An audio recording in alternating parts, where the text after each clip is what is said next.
A young female patient came to my practice as she was very unhappy with her diastema. I informed her of the options available for closing gaps. Possibilities included all ceramic restorations, for example veneers, or the non-invasive additive approach using composite. The decision was clearly in favor of non-invasive therapy, in other words, for direct closure of the gap using composite. I chose Venus Pearl as this material adapts perfectly to the natural shade situation and is equally as easy to process. The initial photo shows the situation after the gingivectomy had already been performed. As the teeth appeared to be very short, crown lengthening was carried out in order to achieve proportions more ideally suited to closing the gap. The following aims to describe closure of the anterior diastema between both central incisors. The Venus Pearl Shade Guide was used for shade selection and held directly up against the row of teeth. To determine the shade more accurately, I applied a variety of shades to the untreated dry tooth surface in different translucencies and opacities.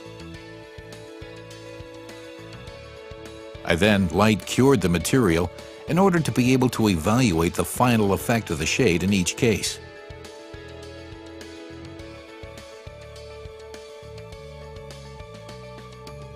This was followed by fabrication of a mock-up, which I personally consider to be very important. On the one hand, it helps to select the shade in advance. In this case, I selected OLC, or opaque light chromatic, a highly chromatic shade that enabled this interdental space to be closed particularly effectively. And on the other hand, a mock-up allows me to show the patient quickly in advance what the filling will look like. Moreover, an impression can be taken of the mock-up situation using silicone and a silicone key fabricated that is extremely important for subsequent placement of the filling. The mock-up was then simply removed.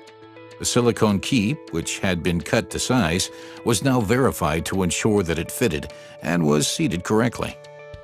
It should be seated without any gaps and acts as an aid when modeling the palatal area of the filling. The gingiva was withdrawn using a retraction cord. In this case, I was using a thicker cord, size 1, in order to push back the gingiva more strongly and to achieve better modeling of the emergence profile. In order to optimize the adhesive bond, the surface of the tooth was roughened using an oscillating diamond tool.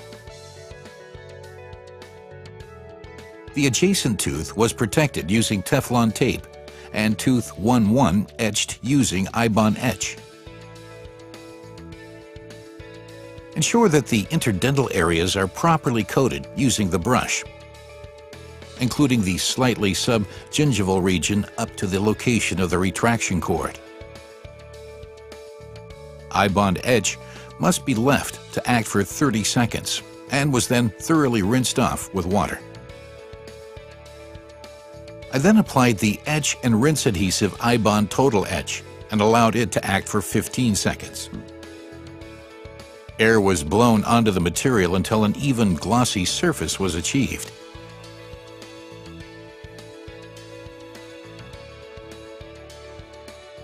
To facilitate modeling of the mesial contour, a transparent strip was placed into position and secured using the silicone key. I then applied Venus Diamond Flow in the opaque shade OM to the mesial area of the contour.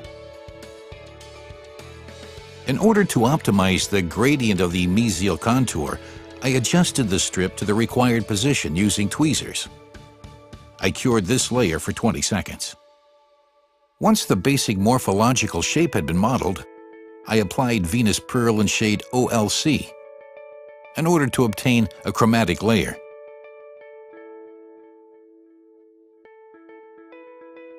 After this, I applied Venus Pearl in shade CO in order to replicate the natural opalescence of the tooth. Furthermore, I applied CL in order to replicate the natural translucent layer.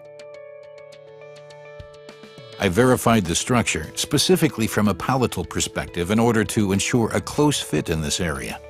For finishing, on the other hand, I used an oscillating instrument. The proximal area was finished using polishing strips. For final finishing and polishing, I used the two-step polishing system Venus Supra. For pre-polishing, the pink, and for high gloss polishing, the gray polishers. In doing so, it is important to work with water spray and low pressure. I prepared the second incisor using the same treatment approach. Finally, I removed the cords and verified the protrusion and occlusion,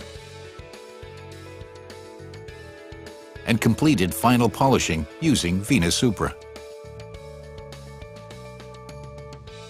A high gloss result was achieved that integrates well with the healthy tooth structure, both in terms of shade and morphology.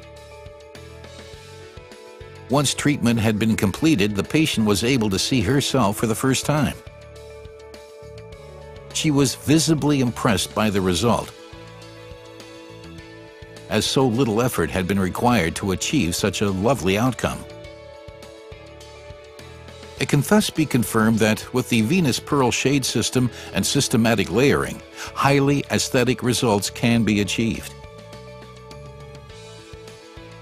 When the initial situation is compared with the final photo, particularly in terms of the patient's demeanor, it is remarkable how a personality can change so dramatically within such a short space of time, in this case within 2 months.